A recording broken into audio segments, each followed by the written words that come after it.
The Strange Dr. Weird. Good evening. Come in, won't you?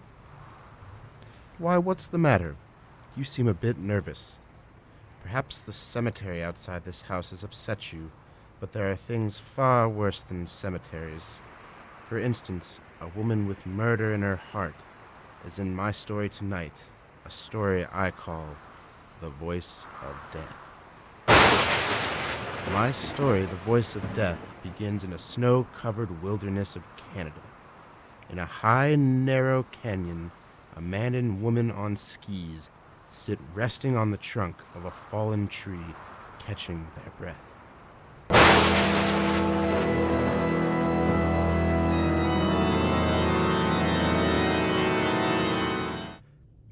Blanche, I can't tell you how sorry I am that Uncle John didn't leave you anything in his will.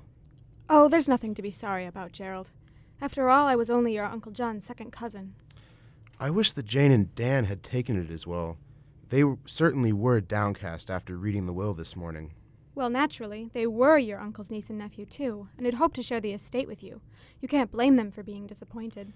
No, I suppose not. We'd better be starting back to the lodge. I can see you're a bit uneasy about being in this canyon. Well, isn't it a bit dangerous being here? Look at how the snow is piled up above us on each side of this canyon. If there was a snowslide, we'd be buried alive. It isn't that dangerous. Of course, a loud noise or shouting might start a slide. Come along. There's some sort of scientific explanation for that, isn't there? What? I mean, vibrations sent out by the voice. Yes, that's right. I've often stood outside the mouth of a canyon and started snowslides, with nearby shouting. Snowslides must be quite a sight. Hundreds of tons of snow roaring and crashing down. Well, you can breathe easily now. We're out of danger. Oh dear. Lose something? Yes, my camera. I think I left it back on the trunk of the tree we were sitting on. Oh, Gerald, would you mind getting it for me? No, of course not, Blanche. You say it's on the trunk of the tree? Yes, that's right. Do you see it, Gerald? No, Blanche, I don't. Perhaps it fell in the snow. Look around. I'm looking, but I don't see any sign of it. Blanche, the snow! Gerald, run this way!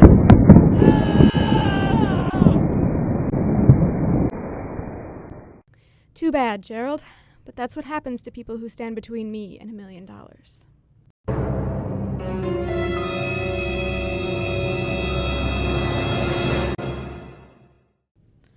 Oh, Blanche, it's so terrible.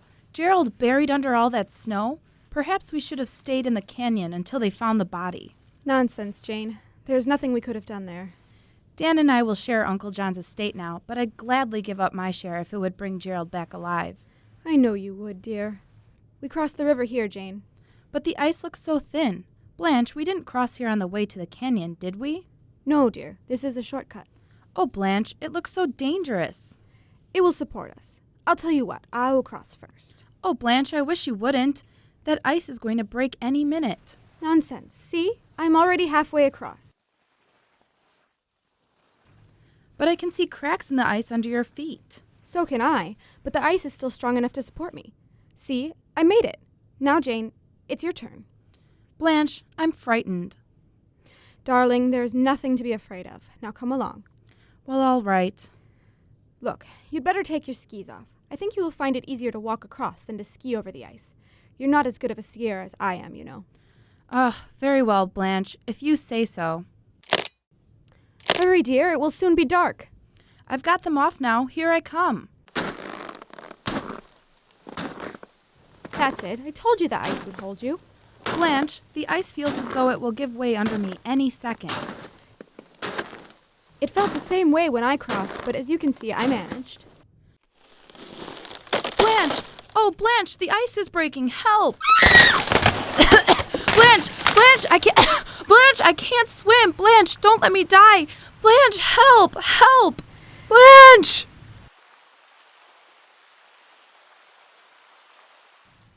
Oh, poor Jane. She should have known better taking off her skis before crossing the ice. Well, now that only leaves Dan.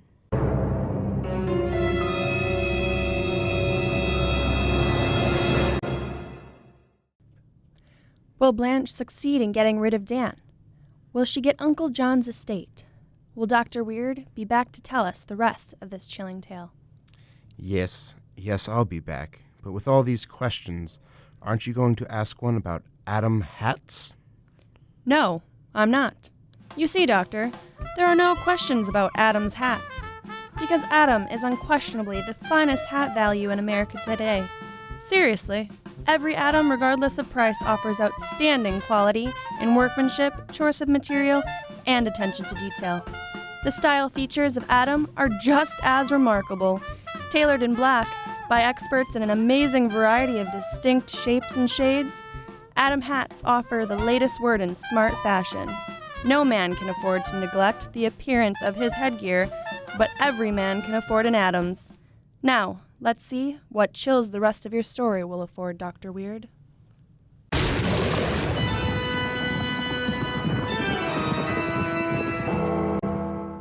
And now, to continue my story, the voice of death. It is the day following the tragic deaths of Gerald and Jane. In the living room of the luxurious lodge of the late John Drake, there are Blanche, Dan, and Sidney Rand, attorney for the estate. There is a strange look in Miss Rand's eyes as she speaks to Blanche.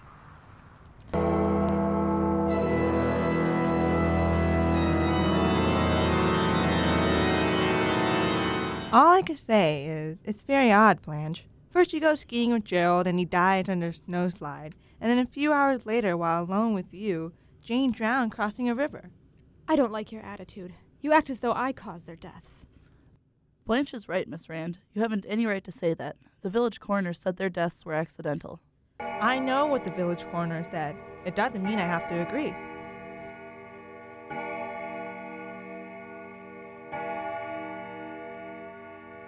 Now look, it's 5 o'clock now. If you don't start for the village station right now, you'll miss your train. Then won't you change your mind and come with me? No, I told you, I'm staying up here for another week. I need the rest. I just hope you don't find permanent rest up here. What do you mean by that? Just this. If anything were to happen to you, Blanche would be heir to everything.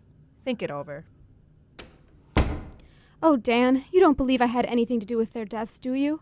Of course not, Blanche. It's absurd to think you were involved in any way.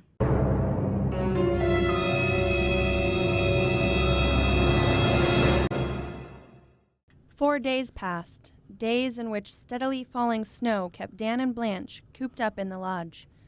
With each day that passed, Blanche seemed increasingly nervous and jumpy for no apparent reason to Dan.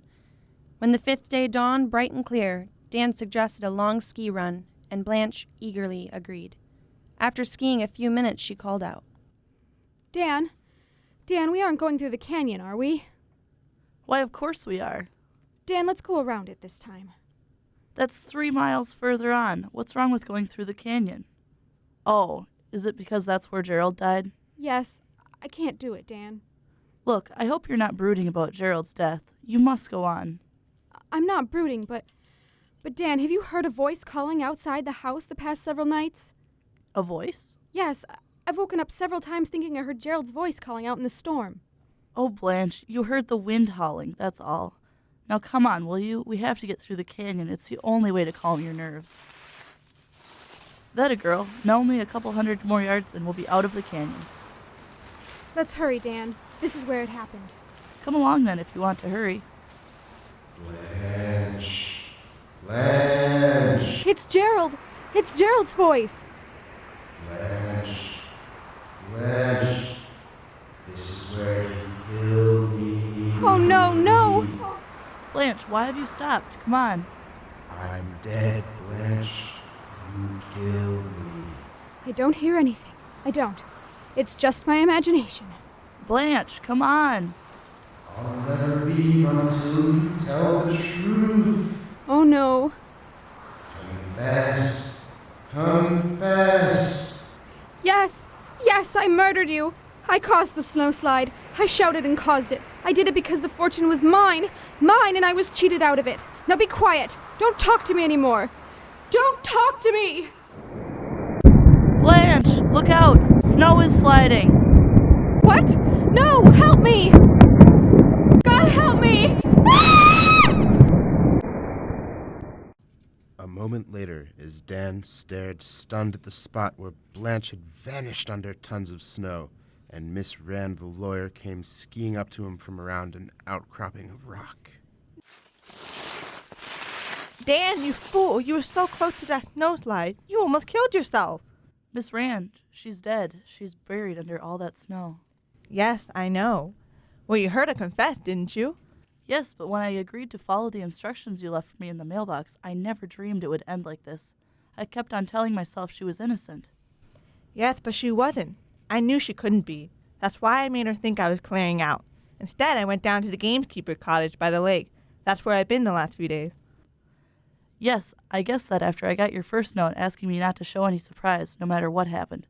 But Miss Rand, the voice that Blanche heard in the night and the voice just now, I could have sworn it was Gerald's voice. I knew Gerald well, and vocal imitations are sort of a parlor trick of mine. My scheme was a wild one, Dan, but it was the only possibility of getting a confession from her. Those murders she committed were perfect. 2 perfect murders, and she was so beautiful. Her own scream brought down the snowslide, which killed her, and I don't think all the judges in the world could have found a more fitting punishment than the one of her own conscience provided. Too bad about poor Blanche, wasn't it? Looks like the man who said the female of the species is more deadly than the male knew what he was talking about. But wait, if you're an heir and you know someone who stands to gain by your death, I'd be very careful to stay away from. Oh, you have to go now. Perhaps you'll drop in on me again soon. Just look for the house on the other side of the cemetery. The house of Dr. Weird.